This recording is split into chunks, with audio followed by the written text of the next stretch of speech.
Labdien un sveiciens it īpaši visām jaunumām. Tātad horoskops jaunumām 2024. gadam.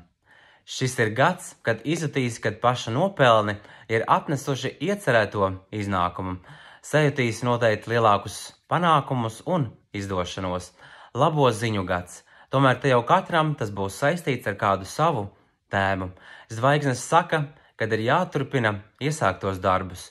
Vērtīgi arī būtu ieklausīties savā intuīcijā, papildus noteikti var arī konsultēties ar speciālistu savā jomā, lai lēmums būtu tas labākais tieši priekš tevīm.